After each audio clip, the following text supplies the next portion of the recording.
¿Qué tal, amigos? Muy buenos días, bienvenidos una vez más a este es el episodio número 10 del podcast Entrevistas, que es un podcast que está hecho para redes, pero también usted lo puede ver por Telenor, canal 41. Bienvenidos, hoy 1 de febrero del año 2021. Cerramos enero con una cifra muy alarmante en cuanto a contagios de COVID. 2.152 contagiados y 250 fallecidos en la región por esta pandemia que ya la verdad es que nos preocupa más allá de las cifras, ¿no? Porque somos muchas familias las que llevamos padeciendo esto hace mucho tiempo y no hay un camino que nos permita ver con entusiasmo o por lo menos con esperanza de que podamos pasar esto en un tiempo muy corto, ¿no? Y mucho más con las medidas que en la actualidad tenemos por parte del Estado. Pero bueno, hoy tenemos un entrevistado, tenemos al candidato número 3 de Somos Perú. Él es Eduardo Díaz Chanamé, docente del Colegio de Alto Rendimiento de Lambayeque. Bienvenido, Eduardo, ¿cómo está? Buenos días. ¿Cómo está, mi estimado Santiago? Muy buenos días a tu programa y a todos los hermanos lambayecanos. Así que dispuesto a conversar sobre diversos temas que tengan a bien. Tumaneño de nacimiento. Yo soy chiclayano. Chiclayano. Sí, en el Hospital Las Mercedes. Perfecto. Luego, mis padres vivían en La Victoria cuando era pueblo joven, ¿no? Luego nos hemos trasladado a Reque, Monsefu, y me establecí en Tumán, porque mi padre es tumaneño, trabajó allí, y ahí he vivido más de 40 años, ¿no? Y sigo viviendo en Tumán. Y te comento mi primer trabajo, porque siempre me preguntan, así que me adelanto. Mi primer trabajo fue como cortador de caña, ¿no? Entonces empezamos a cortar caña, hemos estado en el sembrío, hemos estado en el recojo de la caña también.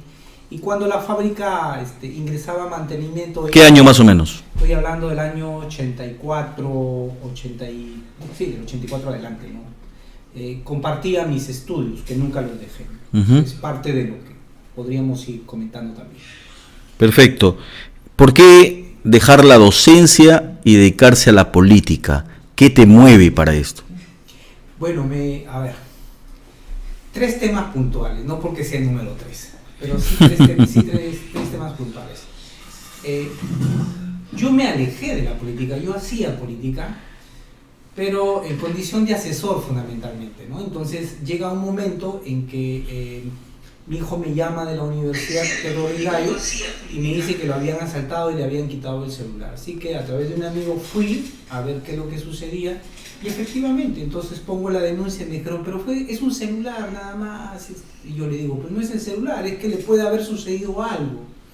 En ese momento yo ya había recibido la invitación de Somos Perú para participar ya activamente, así que ahí tomo la decisión de participar en el año 2018. ¿no? Ya ser parte activa, ¿no? Porque antes, como te repetía, hacía trabajo de asesor. Luego el segundo tema es el tema del magisterio nacional. El magisterio viene siendo muy vacilante, y es más, quienes nos dirigen en los diferentes ministerios como ministros, ninguno ha sido pedagogo, y los que han pasado por ahí le han hecho daño al sector de educación. Hemos retrocedido en lugar de avanzar. Luego tocaremos temas específicos. Claro. Y el tercer tema es el tema azucarero. Y el tema azucarero pasa por las diferentes administraciones judiciales que el Poder Judicial ha otorgado sin ser su jurisdicción y que le ha hecho mucho daño. Hay que recordar que desde el fin de 2014-2015 son dos grupos de poder los que se quieren adueñar de las azucareras desde Pomalca hasta Pucallá, que es el Grupo Oviedo y es el Grupo Flores, y que de diferente manera le han hecho daño a Tumán. Y eso es lo que me ha motivado a ser partícipe de este proceso, porque siempre estuvimos en la vereda de frente, observando las cosas, asesorando cómo se podían hacer, pero en algunos casos nos hemos dado cuenta que lamentablemente hay personas que probablemente estén financiados por grupos y no toman ese calor humano del pueblo, la propuesta del pueblo, y eso es lo que nos motiva a participar. ¿No te amilana las últimas encuestas donde ya no aparece tu candidato presidencial, donde Somos Perú ya no aparece dentro de los 5 primeros lugares? Mira, puede o en todo caso, O en todo caso, ¿cuál crees que sea la consecuencia de esto? ¿Por qué crees que sucede esto? ¿Por qué crees que Somos Perú no está siendo la mirada del pueblo peruano? A contraparte, yo te podría decir que a nivel de Lima, nosotros tenemos la primera opción. Las encuestas salieron ayer y somos el primer puesto a nivel congresal. Sin embargo, efectivamente hay diferentes formas de cómo poder llegar al pueblo y como consecuencia de ello pasar la valla, que probablemente sea una de las preocupaciones. Obviamente que la primera de ellas es lograr el 5% y la segunda de ellas es tener 6 congresistas. Nosotros tenemos la convicción, el año pasado, en la elección pasada, nosotros logramos casi 70.000 votos a nivel de la región. Nosotros estamos seguros de poder pasar esa cantidad, lo que significaría tener entre 1 y 2 congresistas en la región Lambayeque. Pero adicional y complementariamente, tenemos que en Lima probablemente de no pasar la valla, como se está pensando en algunos espacios, tranquilamente tenemos 3 entre 4 congresistas, 2 en Ancash, 1 en Piura, y con eso estamos pasando la valla. Sin embargo, este mes es decisivo. ¿Por qué? Porque recién están saliendo las propuestas concretas de Somos Perú. Nosotros ya estamos abanderando las propuestas generales de Somos Perú, pero también propuestas regionales, que son obviamente de carácter nacional. Y eso nos va a lograr posicionar en mejor espacio. Un poco que también reduce el espacio de la comunicación del mensaje, tener a un candidato al Congreso cuyo centro, cuya atracción de todos los periodistas sea el punto de atracción, ¿no? Ni siquiera el candidato presidencial, y de repente eso puede ser esta merma que ustedes tienen. Ahora, tú eres un educador, ¿no es cierto? Eres un educador. ¿Cuál es el objetivo en educación que tú llevas al Congreso? ¿Cuáles son las propuestas congresales, no presidenciales, sino congresales con el que tú vas a luchar, teniendo en cuenta que no estarás solo, sino también te vas a enfrentar a otros congresistas? Para eso no solamente uno tiene que ser técnico, sino político. ¿Cuáles son las propuestas que llevas y cómo vas a manejar este tipo? Porque el Congreso va a ser plural, no va a haber una mayoría muy fuerte como la hubo la vez pasada. Entonces, ¿cómo luchar, cómo ser un político ante políticos o ante personas que van a llevar diferentes pensamientos en el sector educación? ¿Cómo vas a luchar y cuál es tu propuesta precisa? Bien, nosotros estamos pensando en lo siguiente puntualmente. Tenemos un problema de la brecha digital. Sin embargo, se ha hecho un contrato con una operadora, pero ese contrato, como muchos contratos, no ha sido bien elaborado. Yo he trabajado 6 años en la sede central del Ministerio de Educación y conocemos desde adentro parte de lo que es la problemática de gestión gubernamental. Y una de las cosas, cuando tú haces un contrato, tú haces específicas, qué es lo que requieres. Y una de las cosas que no se ha solicitado son las retransmisoras en las zonas rurales y en las zonas altoandinas. Nosotros, Eduardo Díaz va a solicitar la revisión de ese contrato para mejorarla y que esta brecha digital llegue efectivamente a toda la zona donde no está llegando actualmente y que inclusive en la zona urbana está llegando en condiciones muy pésimas. Paralelamente a ello, nosotros estamos pensando, si efectivamente nosotros no estuvimos preparados para un aislamiento social. Como consecuencia de ello, el Ministerio de Educación planteó hasta 3 argumentos diferentes y en los 3 los iba cambiando periódicamente. Nosotros lo primero que hubiéramos hecho es darle las herramientas necesarias a los maestros para que puedan hacer un buen trabajo. Por lo tanto, yo no pienso en un bono, ¿vale? Yo pienso de manera diferente. Es decir, primero, maestro, esta es la laptop con la que tú vas a trabajar. Segundo, acá tienes una lista de universidades licenciadas peruanas y del extranjero para que tú elijas una especialización, que es lo que nosotros necesitamos. Como consecuencia de ello, tú vas a hacer una mejor planificación, un mejor planeamiento curricular. En el 2014 nosotros iniciamos la elaboración del currículo nacional. Soy parte de la construcción de ese currículo que lo elaboramos con tanta pasión y con tanto cariño. ¿Qué año? En el año 2014. Se empezó en el 2014, se aprobó en el 2016 y en el 2019 se empezó a ejecutar, fíjate. Y paralelamente tuvimos este problema. Y allí nosotros ya planteamos el tema de las herramientas digitales. Pero en el 2020, con este problema de la pandemia, se acrecienta el problema. Y es decir, muchos de los maestros no están capacitados para utilizar una laptop, tienen el temor de presionar una tecla y que se pueda malograr. Por eso es necesario las capacitaciones. Segundo rubro, el ministro en varias oportunidades decía, vamos a regresar a los colegios. Muy bien, nosotros los maestros también somos primera línea. Y no se ha considerado el problema del estrés emocional, no solamente del que sufre el padre de familia porque no encuentra trabajo, porque cuando va al trabajo le dicen ya no puedes trabajar, o porque cuando pasó los 50 y tantos años le dicen tú eres en alto riesgo y ya dejas de trabajar, sino que también el estudiante al colapsar el sistema de la brecha digital, al tener problemas, se estresa el niño. Sin embargo, ¿qué es lo que ha sucedido al respecto? Absolutamente nada. Tranquilamente los maestros, si hubiera elaborado un protocolo, nosotros lo hubiéramos hecho cuando trabajábamos en el FIT, siempre hacíamos, cuando hubo el problema de las inundaciones, nosotros hacíamos ese tipo de trabajo. Entonces, ¿qué hubiéramos planteado? Elaborar protocolos específicos, es decir, qué hacer y cómo actuar en la casa. ¿Tú recuerdas el último juego tradicional que jugaste con tu papá o con tu mamá? De repente no nos acordamos, ¿verdad? No. Mira lo importante de que en ese momento hubiéramos hecho juegos tradicionales.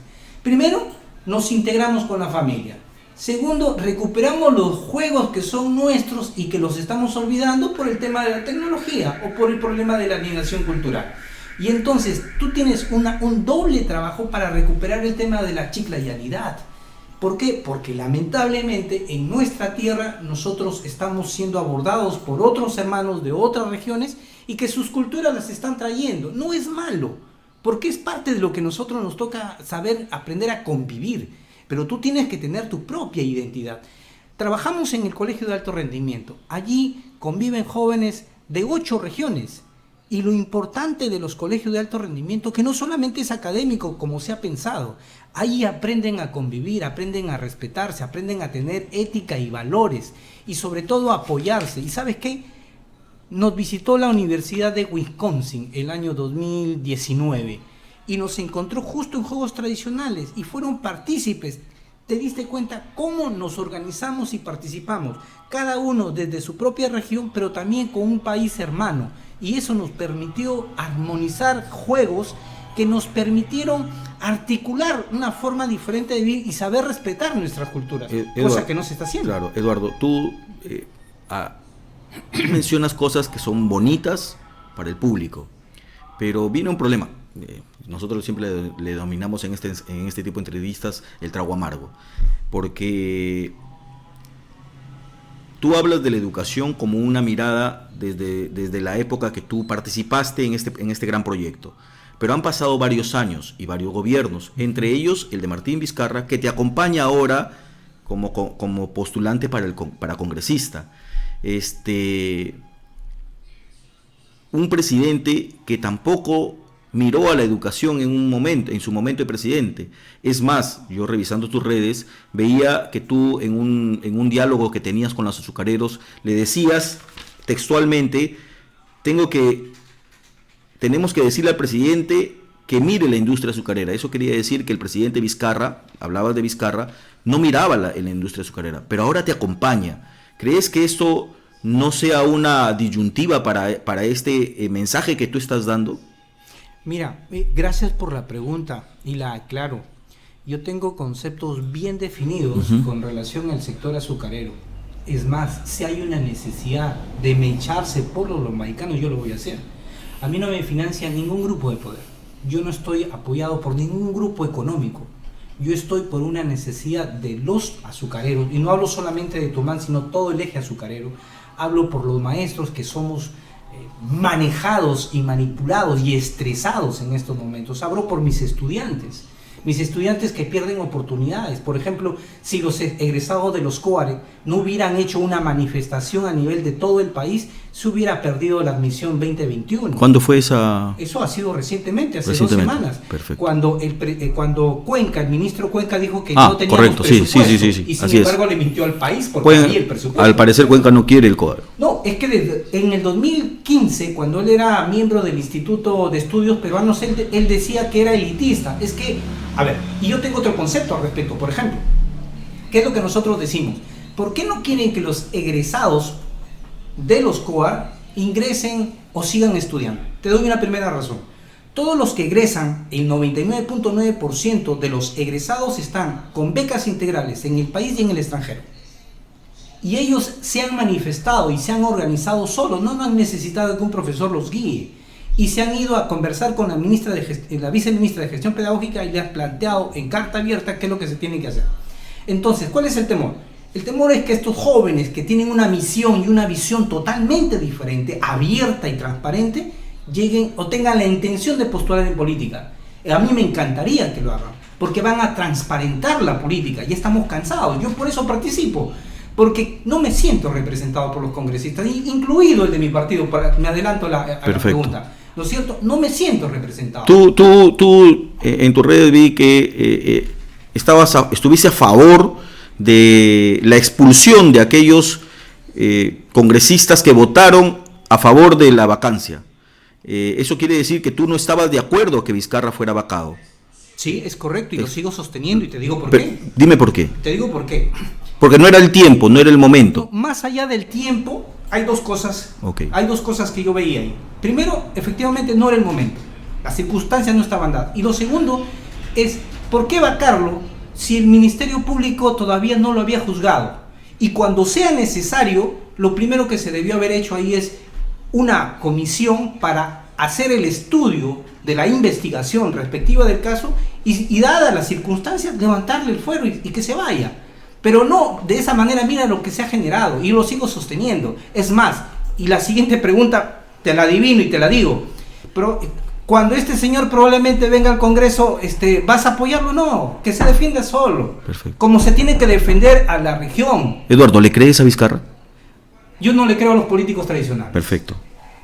Y hablando de políticos tradicionales, cuando llegues al Congreso, porque eso no dicen mucho los congresistas o los postulantes, ¿a quién llevas como asesor? ¿Quiénes van a ser tu asesor? Porque muchas veces hemos visto en el Congreso que el mensaje es, no quiero los políticos tradicionales, nada de los dinosaurios, nada de eso, pero mi asesor es un dinosaurio.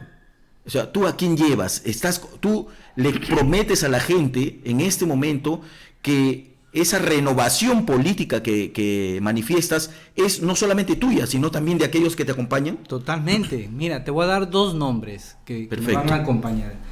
El profesor Jorge Arrasco, actualmente es subdirector del Colegio de Alto Rendimiento, es un destacado profesional en gestión pública y privada. El ingeniero Edgar Estela es parte de mi equipo. Todos son profesionales de primera línea y lambayecanos. Yo conozco a Edgar, un profesional. Nadie de ellos los puede señalar. Perfecto. O sea, yo llevo equipo técnico y con experiencia en la gestión. Yo no voy a improvisar, porque ya conozco cómo se trabaja desde adentro. Perfecto. Si tú me dices, por ejemplo, mira, tienes a fulano de tal... No, yo no llevo políticos trasnochados. Eso. Yo llevo un político, pero que también conozca de la parte política. O sea, llevo la combinación técnico-político de tal forma que nos permita consensuar, porque hay que consensuar muchísimo allá, así es, para los temas que nos convengan a la región.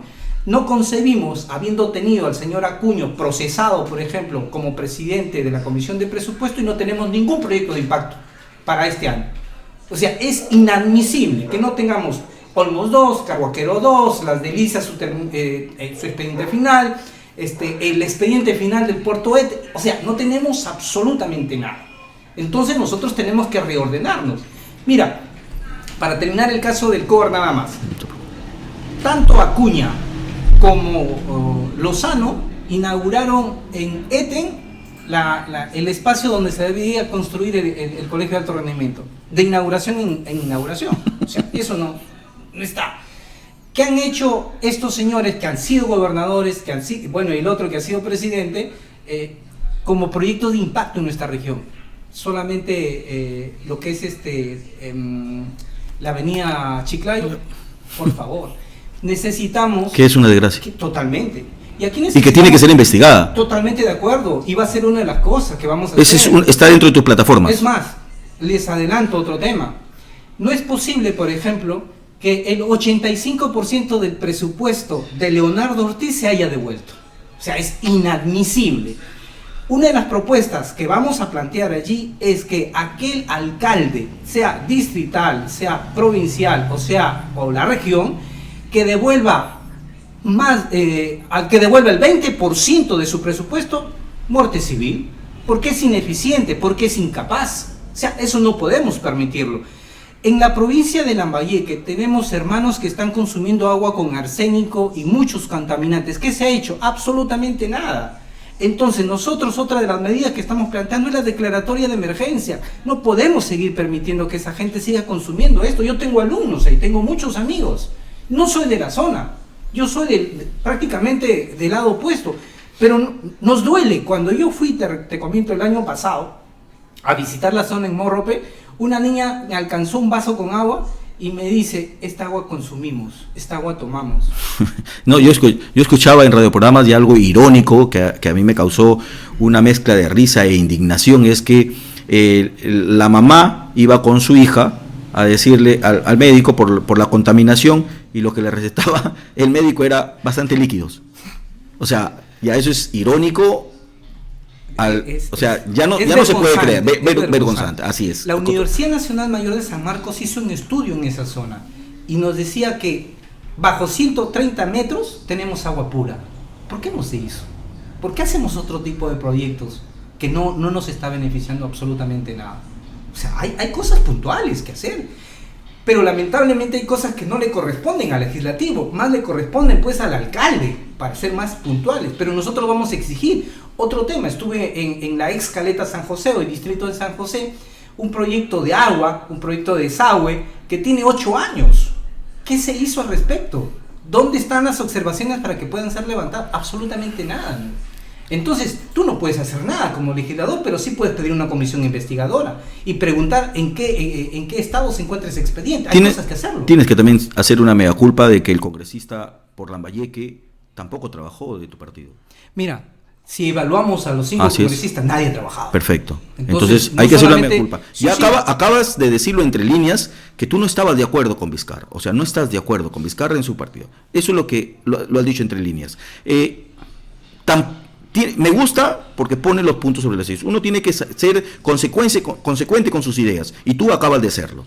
Entonces, pero el tema de la inmunidad parlamentaria, ¿crees que eso, llegando al Congreso, tú vas a luchar? Porque, siendo honestos, yo creo que eso no se debe eliminar, porque permite al congresista investigar y tener una investidura o tener una protección legal para que no sea atacado por los investigados. ¿Crees tú de que esta deba ser eliminada o debe ser reformada? Mira, gracias por la pregunta, la respondí el año pasado en una entrevista con una periodista también, y tengo el mismo concepto y lo voy a plantear. Perfecto. Yo sí estoy de acuerdo que se elimine, con una observación. Perfecto. Cuando tú tengas que defender los intereses del país, ¿quién te protege? Absolutamente nadie. Nadie. Tú te vas, el caso de Tumbes, por ejemplo, que están ingresando personas de mal vivir, ¿no? Porque no sabemos quién ingresa y quién no ingresa, o un problema limítrofe, o un problema de una transnacional como la que tenemos, que no nos están pagando los impuestos, por ejemplo. Si tú luchas como congresista y no tienes un respaldo, te vas a quedar en el aire definitivamente. Entonces necesitamos reordenar, reformar, para proteger al congresista en casos que le convenga al Estado peruano, la defensa del Estado peruano, la defensa de la soberanía peruana. Pero en otros casos, obviamente, si tú vas a trabajar para lobby, para monopolios, no estoy de acuerdo. Eso se tiene que descartar. Y aquel congresista que ha cometido una falta, no le pasó al hijo, etcétera, etcétera, tampoco puede ser. Tenemos que tener congresistas intachables, tenemos que transparentar pero no solamente con sentencias, sino también investigados, ¿correcto? No deberían haber... Ninguno debería postular. Perfecto. Porque ¿cómo defiendes claro. lo indefendible? El problema de Vizcarra fue encarar que 68 parlamentarios tenían sentencias o tenían procesos. O sea, no se permite. Claro. Entonces, y ahora que me va a investigar, entonces te vaco. No es así. Es más, Vizcarra ha aumentado de 4 a 26 predios en su última declaración jurada. Él tendrá que responder, como claro, decir, ¿no? Perfecto, perfecto. Cambiemos ya de tema. tumaneño de corazón, he visto en tus redes sociales que siempre has trabajado por ellos, que siempre has tenido un perfil de defensa. ¿Cuál crees que sea tu agenda para aquellos que hoy te escuchan en Tumán, hoy que te escuchan en Pomalca, hoy que te escuchan en Pucallá? ¿Cuál crees que sea la agenda parlamentaria que debe tener el próximo Congreso mirando a las agroindustrias y a las agroazucareras? Bien, lo primero que se tiene que hacer es que en la Comisión Agraria del Congreso de la República se forme una comisión tripartita, ¿no es cierto?, que permita, primero, auditar desde que se dio la 802. Es decir, los 5 directorios, paralelamente nos encontramos con las diferentes administraciones judiciales, cada administración con un paquete diferente porque no sabemos si llegó el dinero a las azucareras, según nuestros hermanos dirigentes, algunos llamados así, nunca llegó el dinero, ¿correcto? Entonces, ¿quiénes fueron los grandes beneficiados? Estos dos grupos de poder. Lo siguiente que nosotros estamos planteando es que se tiene que sincerar la deuda. A nosotros nos han creado una deuda y no es una deuda real. En estos momentos, producto de las administraciones judiciales, tenemos invasiones en nuestro campo de cultivo. ¿Qué está haciendo? Hasta la policía se presta. Entonces, son temas que se... ¿Crees que el Estado debe intervenir en esto? ¿Crees que como entidad? No intervención. Okay. Se tiene un concepto equívoco probablemente. Lo que se tiene que hacer es que el Estado debe participar. Recuerda que el Estado, Tumán le tiene deuda a través de SUNAT, ONP, Salud, etcétera, ¿correcto? Eso le da una garantía al Estado y cuando funcionaban los directorios el Estado tenía su representante. ¿Por qué no lo tiene ahora? ¿Por qué no nos libera de las administraciones judiciales sin ingresar al enfrentamiento con los poderes del Estado? ¿Correcto?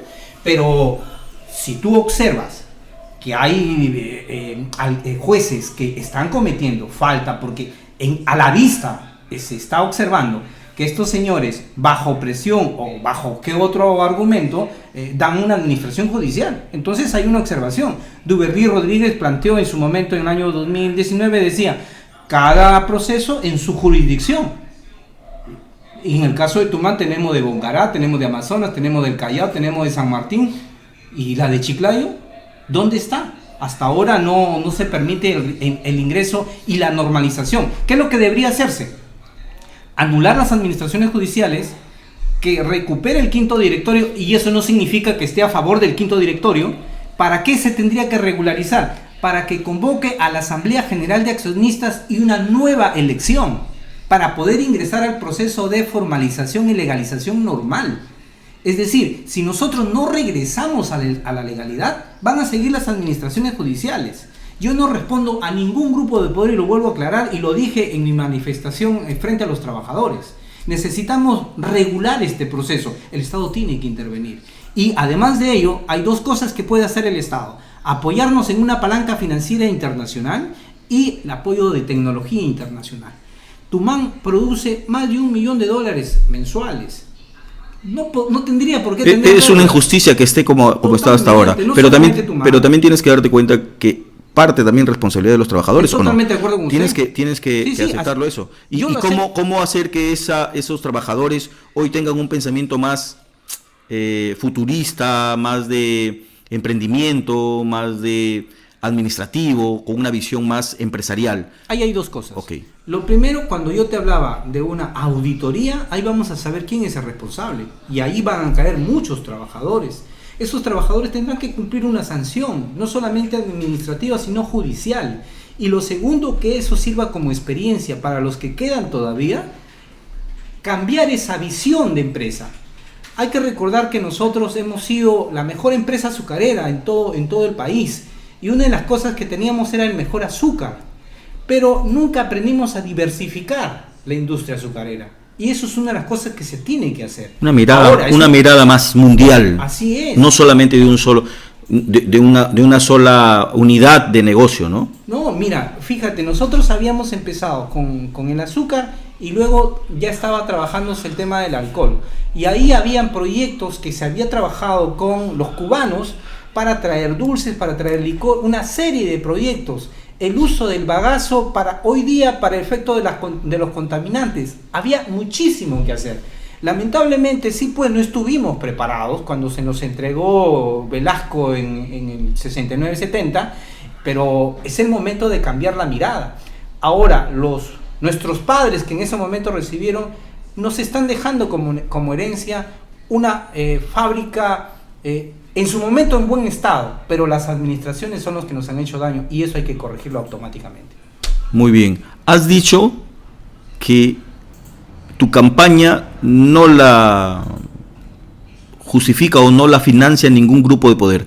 ¿Quién financia tu campaña? Eduardo Díaz y mi familia, con mi sueldo, con mi apoyo. Absolutamente. Solo tú. Eduardo Díaz. Ni un amigo. Bueno, sí, tendría que mencionar amigos, Edgar Estela con su camioneta, por ejemplo, claro. O Jorge Rasco con su camioneta. Cuando me tengo que... Pero si tú vas a ver las cantidades que ellos van a reflejar, no es un monto, pues, donde se va a lavar dinero, absolutamente nada, ¿no? O sea, Eduardo Díaz financia su campaña con el apoyo de amigos y que estoy sumamente agradecidos. Es más, mira, yo no tengo 1 millón de soles, pero sí tengo 1 millón de amigos. ¿Y cómo hacen? Mis amigos replican todo lo que yo estoy colocando en mis redes sociales.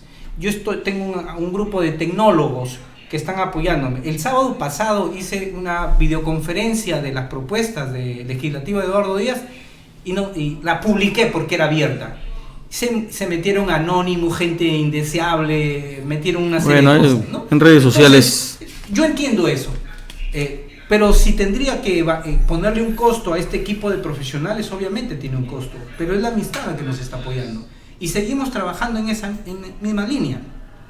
Yo vengo capacitando a los profesores a nivel nacional desde el 2015, 2016, a nivel nacional. Yo me he recorrido todo el país y en cada lugar que he ido aprendiendo mucho de las regiones, pero una de las cosas que más me ha encantado es una ciudad limpia, con proyectos, y cada vez que venía a mi tierra me llamaba la atención que nuestras autoridades, que nuestros alcaldes, vistas malogradas, la falta de conciencia del taxista, bajaba del avión, venía con un amigo de otro país y lo primero que me pedían era $20, $30 cuando son 5 soles, 10 soles. O sea, no hay conciencia. No hay conciencia. Pero ese es papel también que tiene que tener la municipalidad. Es educación, parte sí, por educación también, ¿no? Y eso es parte de lo que nosotros estamos promoviendo. Sí. Una parte final en el tema de educación.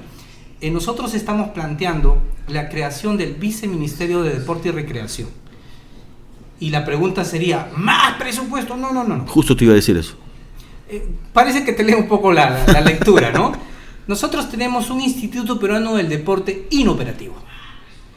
En el 2019 fueron los Juegos Panamericanos y Panamericanos. Una hermosa infraestructura en todo Lima. ¿Qué se ha hecho? Nada. Se está alquilando a privados, ¿correcto? Entonces, es lo mismo que ha pasado y que viene pasando con esta gran infraestructura que tuvo el Colegio San José, el velódromo. Has ido a visitarlo, es una desgracia. O sea, es una inversión solamente para un momento. Y lo mismo al parecer está con esto de los Juegos Panamericanos, con toda esta inmensa inversión que no se está sacando provecho. Ahí va la propuesta. Entonces, al convertir el Instituto Peruano del Deporte en un viceministerio que dependa del Ministerio de Educación, entonces vamos a tener toda la infraestructura necesaria con el mismo presupuesto, incluida la infraestructura del Colegio San José, porque no tiene para su mantenimiento, ¿correcto? Y no solamente el Colegio San José. Como te repito, yo he ido a todo el país y en cada provincia nos encontramos emblemáticas que no tienen para cubrir los gastos de mantenimiento. Entonces, si no tienen para infraestructura sanitaria, peor van a tener, imagínate, para el tema deportivo. Entonces, al crear este espacio, ¿con qué política? Primero, detección del talento. Pero para que pueda detectar al talento tienes que capacitar al profesional del deporte. Luego tú tienes que darle infraestructura necesaria con material deportivo especializado. Y cuando ya tienes a este talento deportivo, cuando tú inicias los Juegos Deportivos Escolares, y debes recordar, empiezan los colegios, va al distrito, la provincia, la región, la macrorregión y la nacional. Cuando llega la nacional, el niño se perdió el campeón. ¿Qué se hizo? Absolutamente nada. ¿Dónde están las federaciones deportivas? Por eso es que necesitamos organizarnos. Y las federaciones deportivas tendrán el deber de tomar a los deportistas para que sean parte de sus equipos deportivos y que permita una línea de avanzada. Nosotros no podemos quedarnos, mira, somos el único país después de haber hecho un Panamericano que no estamos sacándole provecho a nuestra infraestructura deportiva. Entonces esto nos va a permitir tener una mirada totalmente diferente de lo que es deporte. Pero además de ello, hay que recordar que hay un presupuesto en los gobiernos locales. ¿Qué se está haciendo por el tema deportivo? Del estrés, absolutamente nada. Hay muchísimas cosas que hacer. Sí, Eduardo, si en un gran sueño, o si se realizara ese gran sueño de ver o de tener a Salaverry como presidente, este gran sueño que tiene Somos Perú, si se llegara a realizar, ¿te ves o podrías aceptar las responsabilidades de un ministerio, por ejemplo, el de deporte? ¿Te sientes capacitado para eso? ¿Crees que pueda ser posible eso? ¿Te has visto así? No lo he pensado, verdaderamente no lo he pensado, pero soy persona de retos. Cada vez que hemos asumido una responsabilidad... A ver, te comento, cuando a mí me llaman para trabajar por el Ministerio de Educación, me llaman por un mes nada más, me quedé 6 años. Okay. Y cuando llegué al Ministerio de Educación, una cosa es decir, voy a hacer esto cuando estás afuera de gobierno, pero cuando eres parte te encuentras con una burocracia enorme y tienes que cambiar todo ello. Y otro de los temas que nosotros estamos llevando es el tema de desburocratizar el aparato estatal. No es posible que hayan donaciones de salud, por ejemplo, que hasta ahora no se puedan dar. No es posible que los científicos peruanos no puedan aplicar una vacuna. O sea, mucha burocracia. Y sí me siento capaz. Yo soy gerente deportivo, graduado en la Universidad San Martín con un convenio con FIFA Internacional. Entonces, y no solamente yo, hay mucho maestro y hay mucho especialista en todo el país que se sentiría honrado de estar en un ministerio o en un viceministerio. Justo nos hablan en redes sociales. Tú sabes quién tenía 1 millón de amigos también, era el primer gobierno aprista. Y tú sabes lo que pasó, ¿no? Sí, no va a pasar con eso, si en caso llega al Congreso. Yo descarto todo tipo de posibilidades. A ver, una de las cosas que Eduardo Díaz ha hecho, y yo fui parte del proyecto del Plan Nacional de Fortalecimiento de la Educación Física y el Deporte Escolar. Por mis manos pasaron más de $280 millones anuales. Ni un céntimo ni para comprar una gaseosa. Mi hoja de vida está intachable. Eso es una de las cosas que, bueno, en la región he visto todos los candidatos están intachables, no tienen ningún proceso judicial, y eso es de rescatar. Pero, Eduardo, tú vienes de una familia o vienes... Eres procedente de Chiclayo, tienes el corazón tumaneño, pero tienes que entender que vienes de una ciudad, de una región tradicionalista, y hay temas en la mesa que se tienen que discutir y que se van a discutir. Por ejemplo, cosas puntuales como el aborto. ¿Cuál es tu posición con respecto a este tema? Muy claro, defensa de la vida. Yo no estoy de acuerdo con mis amigos y hermanos. Yo tengo 2 asesores argentinos, ¿no? Y yo he sido muy claro y puntual. No estoy de acuerdo con matar. O sea, yo no tengo el derecho a quitarle la vida a alguien, ni siquiera a través de una ley, porque eso es directo también. Y a través de la defensa de la vida tenemos que cuidar y transparentar los valores en las familias. O sea, tenemos que ir trabajando paralelamente. Si tú te das cuenta, hay algunas familias disfuncionales, pero no por el hecho de ser disfuncional tendrían que no tener valores.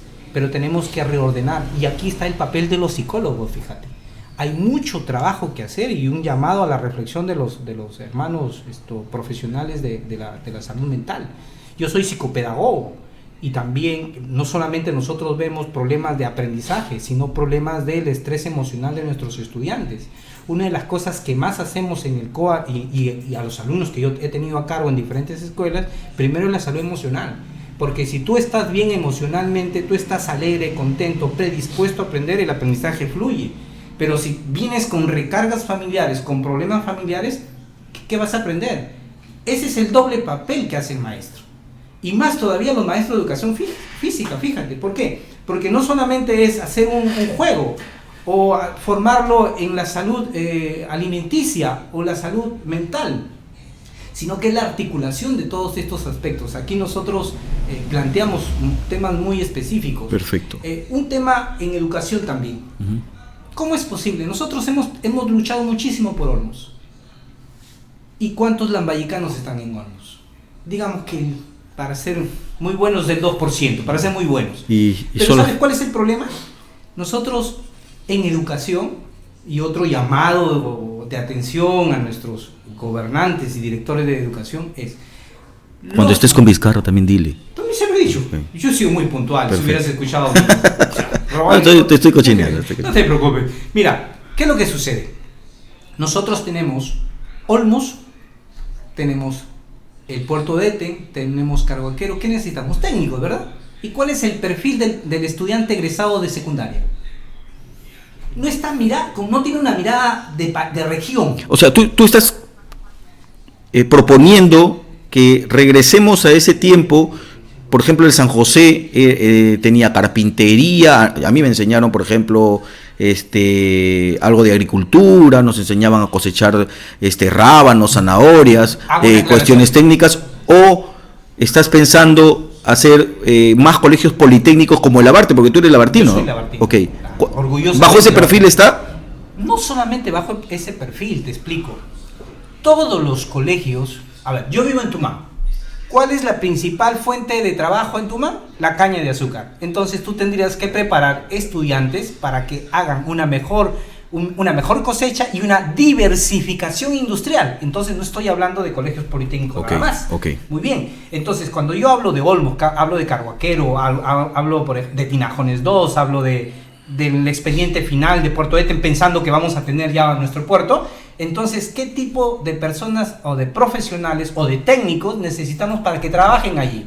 Entonces, la visión de región tiene que estar en esa mirada. Yo necesito que mis estudiantes de secundaria piensen en estos trabajos, por lo tanto, ¿quiénes tienen que prepararlos? Las universidades, los institutos tecnológicos. Eso es lo que tendría que cambiar. Tenemos un Chiclayo metropolitano en desastre. Muy bien, lamentablemente por tema de valores, 2 alcaldes con problemas judicializados y un tercero que probablemente va por el mismo camino. Muy bien, ¿qué tendríamos que trabajar ahí? Temas urbanos, tema de valores, ¿te diste cuenta? Eso es lo que necesitamos tener en nuestra región. Cuando tengamos esa mirada muy clara, no necesitamos traer hermanos de otras ciudades, pueden venir a trabajar, pero lo primero que tienes que darle de trabajo es a tus hermanos de tu región. Y eso es lo que se busca, cuando tengamos un perfil de egreso pensando en la región. Se podría decir que, así como hay un canon en cada región, empresa que venga acá, como las agroexportadoras, como lo que está viniendo en Olmos, debería tener un índice, un porcentaje como mínimo de contrataciones de personas lambayecanas. ¿A eso te refieres? No. Te voy a poner otro ejemplo. Nosotros tenemos totus acá. Correcto. ¿Dónde pagas los impuestos totus? Lima. Si tú eres el alcalde y tú tienes que dar la autorización, ¿por qué no exiges que ese dinero se quede en tu tierra? Como un canon. Pero no es un canon, porque es un impuesto. Claro, es un impuesto, pero cuando yo hablo de que tenemos que preparar a los jóvenes para que puedan laborar en estos proyectos de impacto regional, es que tenemos que tener una mirada de visión regional. Voy a poner otro ejemplo mucho más sencillo. Si yo tengo problemas de agua en la zona de la provincia de Lambayeque, entonces la mirada de mis egresados en mis colegios de toda esa zona es cómo solucionar ese problema del agua. Entonces, mis estudiantes no solamente les enseño lo que tengo que enseñar de acuerdo al currículo, sino les estoy enseñando la realidad de tu distrito, de tu provincia, de tu región. Entonces, el estudiante tiene que tener una mirada de soluciones. Y eso es lo que se tiene que hacer. Claro, pero los profesionales lambayecanos tienen soluciones, los jóvenes tienen soluciones, los jóvenes tienen visión, los jóvenes están preparados, pero ¿cómo garantizamos que ellos... Buena pregunta, ¿entiendes? Te doy la respuesta. Perfecto. Que también está planteada en nuestro proyecto.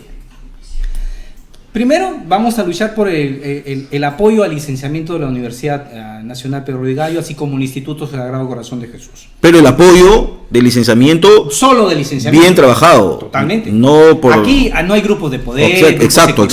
No, nada, eso tiene que limpiarse. Ni tampoco a media caña, o sea, se tiene que limpiar la universidad. Totalmente de acuerdo con usted, se tiene que despolitizar en todo exacto, Tenemos que volver a la academia científica. Y aquí va la propuesta. ¿Cómo es posible, por ejemplo, que en los anaqueles de las bibliotecas de las diferentes facultades estén ahí guardadas las tesis llenas de polvo? ¿Qué haría Eduardo Díaz? Si yo hubiera sido el alcalde de la provincia, o el presidente regional, o el alcalde de mi distrito, para decir más humilde, porque de repente vaya a haber la crítica, yo les hubiera dicho, a ver, ¿por qué los estudiantes de salud se van a hacer prácticas a la sierra? ¿Por qué no se quedan en su tierra? Punto 1. Punto 2. Si yo necesito tener pistas, veredas, agua, desagüe, electrificación, ¿por qué no me voy a la universidad y todos esos proyectos de tesis le digo, vengan jóvenes, hago convenio con ellos, aquí hagan sus proyectos y eso lo ejecutamos? Es que hay un problema de diezmos, hay un problema de inmoralidad, pues, hay un problema de corrupción. Y hay un problema de leyes. Correcto, pero es que eso se tiene que normar. Perfecto. Pero tienes que tener la intencionalidad de querer hacer las cosas. Porque bien. Leyes tenemos un montón. Totalmente. El problema es que no se hay aplica. que reglamentarlas y corregirlas. Así es. Y estoy en esa misma línea. Por eso es que yo apuesto mucho por los jóvenes y yo trabajo con jóvenes. Cuando trabajaba en el colegio Tupamaro en Tumán, que he trabajado 21 años allí, yo les decía, prepárense para que ustedes dirijan su distrito, su empresa. Es que necesitamos inculcarle a nuestros jóvenes. Hoy día los jóvenes no les interesa la política por un tema de desprestigio. Pero fíjate, hay una juventud que se está preparando y que va a tomar las riendas. Por eso es que los políticos tradicionales tienen miedo, pues, ¿no? Porque hay juventud que ya despertó y que va a dirigir al país. Eso hay que tenerlo claro. Estuvimos un tema con respecto a la moralidad, a la tradición. Tema puntual. Matrimonio gay, unión civil. ¿Cuál es tu posición con respecto a eso? Nacimos hombre y mujer. Creo que con eso te estoy respondiendo. Yo respeto a la comunidad, a LGTBI. Totalmente respeto. Pero yo tengo un concepto bien claro. Perfecto. Constitución política, ¿eliminarla o renovarla? Hay que cambiarla, definitivamente. Totalmente. Mira, los problemas de educación, problemas de salud, problemas de... Pero tienes que darte cuenta, también tienes que aceptar de que esta constitución ha permitido las inversiones, ha permitido hoy, pero si bien es cierto, está un poco antigua, pero se debe modernizar, pero eliminarla por completo, ¿crees que sea la solución? Probablemente en ese cambio hayan temas que puedan quedar. Claro, ojo, ya cambiaste, cambio. Una cosa es cambio y otra cosa es... Pero eso es parte del análisis mismo, o sea, tenemos que tener una mirada de tendencia y decir, ¿cómo estamos? Y probablemente por ahí me puedan decir, sí, pues, pero la Constitución de los Estados Unidos nunca se ha cambiado. Está bien. No, yo la verdad es que yo no comparto esto de que estar comparando al Perú con Estados Unidos, con Argentina, con quien sea. O sea, somos nosotros y nosotros estamos aquí. Y ahí coincidimos. Necesitamos ser muy chauvinistas para utilizar un término así, ¿correcto? Entonces, ¿qué significa ello? Me preguntaban, ¿por qué las universidades no pagan impuestos? Se tiene que corregir, por ejemplo, ¿no? Porque están mal usando. Si esas universidades privadas invirtieran en la parte científica, en investigación, pero no solamente que quede allí, sino que se ejecute. Es una de las preguntas que yo siempre hago a mi público. ¿De verdad creemos que un rector o de un dueño de una universidad particular va a trabajar por las universidades nacionales? Eso es de verdad que casi imposible. Totalmente. ¿No es cierto? Entonces, pero sí tenemos que tener congresistas que luchen para que este dinero que ellos se ahorran y que usan para las camionetas después en sus campañas sea revertido en la misma educación, en la misma formación de la gente. Porque lo primero que ellos hacen cuando un joven, ojo, los padres de familia tienen que pensar que debido a la crisis de la educación nacional es que ellos sacan dinero que pudieron invertir en su vestimenta, en su salud, en un seguro de salud, en un seguro oncológico, y gastan o intentan invertir en la educación privada. Pero cuando ellos no pueden pagar una mensualidad, lo primero que hacen es ponerle múltiples barreras. Entonces debería tener también un congresista este ideal o este pensamiento o propuesta para llevarlo al Congreso y que al fin esto que se ahorra en las universidades particulares revierta a la misma educación. Te voy a poner un ejemplo dentro de lo que tú estás planteando. El día 28 de enero tú tienes que pagar tu pensión. Así es. Del mes siguiente. Me pasa. ¿Te diste cuenta? Me pasa. Yo tengo un hijo en la Universidad Pedro Ruiz Gallo y en una universidad particular. Y también conozco el caso. O sea, pagas por 3 días de todo el mes. Pagas de una semana de todo el mes. Así es. ¿Quién lo regula? Absolutamente nadie. Y los padres de familia tenemos que pagar porque necesitamos que nuestros hijos sean profesionales. Es decir, no se está interviniendo correctamente. Por otro lado, los cursos que deberían de llevar no están llevándose, pues. Hay cursos que se tienen que actualizar las mallas curriculares, por eso es el tema del licenciamiento a través de SUNEDO, ¿verdad? Entonces, nosotros sí necesitamos replantear que el dinero que se invierte en la educación privada se vea reflejado en resultados en el país. O sea, no solamente en el estudiante, sino también que hagan esa proyección que nosotros necesitamos se vea vista. Es por el ejemplo que te ponía del sector salud, de los estudiantes de todo el sector salud. ¿Por qué la Universidad Pedro Ruiz Gallo tiene que enviar a sus estudiantes a Cajamarca, teniendo Cajamarca también universidad? Primero, tu tierra. O sea, tienes que empezar con tu casa. Una vez que hayas solucionado todos los problemas de tu casa, tú puedes apoyar a los demás.